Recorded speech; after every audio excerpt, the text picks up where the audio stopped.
But Don has not done that well in television. He's had 4 series now. The last one, a couple of Dons, received a -4 Nielsen rating. This means not only there's no one watching, but several people without TV sets had heard about the show and said if they got one, they wouldn't watch it. Bob Newhart's comedy is a masterclass in subtlety, combining clever observations with his signature deadpan delivery. I'm afraid to drive. Well, stop it! How are you going to get around? Get in the car and drive, you kook. Stop it! These moments showcase his ability to turn everyday situations into unforgettable comedy gold. Selkirk will try situation 13. Calling for help on how to handle King Kong himself. Something's come up and it isn't covered in the guard's manual. Well, see, this isn't your standard ape, sir.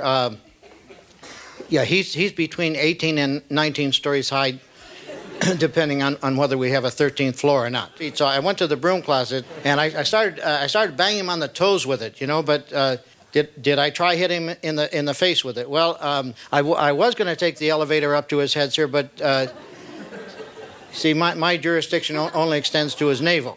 Bob portrays an unqualified submarine commander giving a farewell speech. We're adding another illustrious page to the already illustrious history of the USS Codfish. I don't know how many of you men know this. The Codfish holds a record for the most Japanese tonnage sunk. Unfortunately, most of these ships were sunk in 1954. We were no longer at war with the Japanese. However, it stands as one of the largest peacetime tonnages ever. Bob captures the chaos of air traffic control and turns it into brilliant comedy. 715, I gotta have an unidentified blip here. Blip?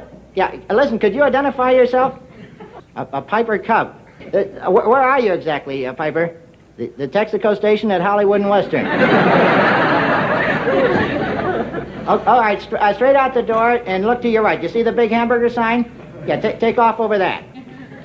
Yeah, you can't miss us. We're the first international airport on your right. Yeah, we'll leave the lights on. Don't worry.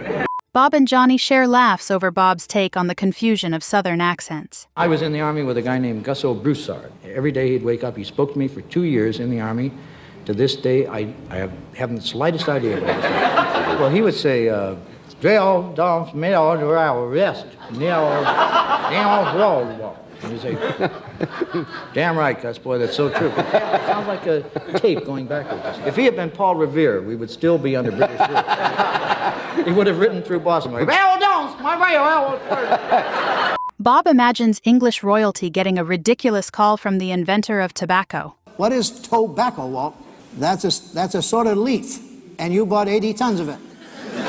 This may come as a little bit of a surprise to you, Walt, but see, come fall here in England, Walt.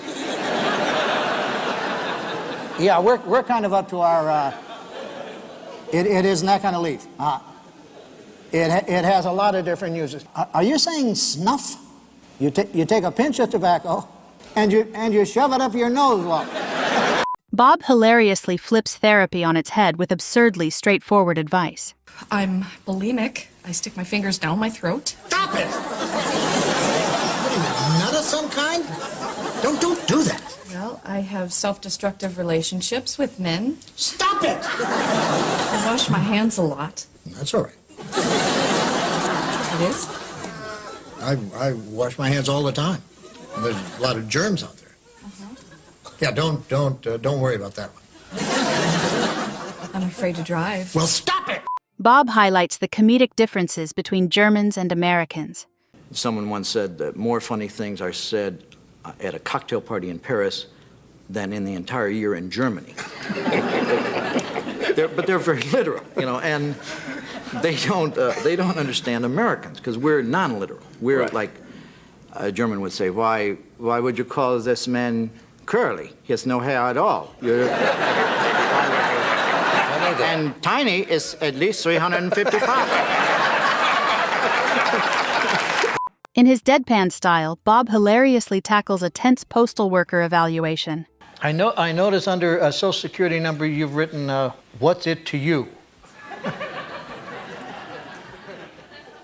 that was a little joke, right?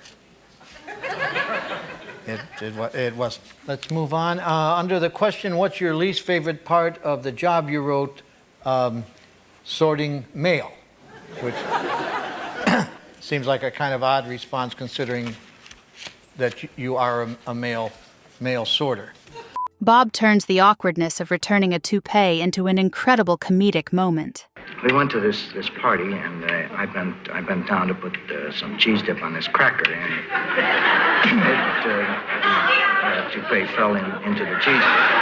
Well, that particular model is guaranteed to stay on in a hurricane. Well, I know it stays on a hurricane, but see, we're from Iowa, and we really don't get that many hurricanes. Mainly, I want it to stay on when I go down for the cheese dip. Thanks for watching. We'll see you in the next one. Yeah. Okay.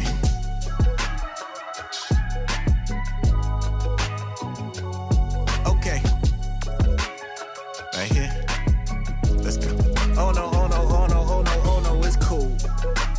You can go on and lie to me, cause I can see right through your lies. But baby, it's not fazing me, it's cool.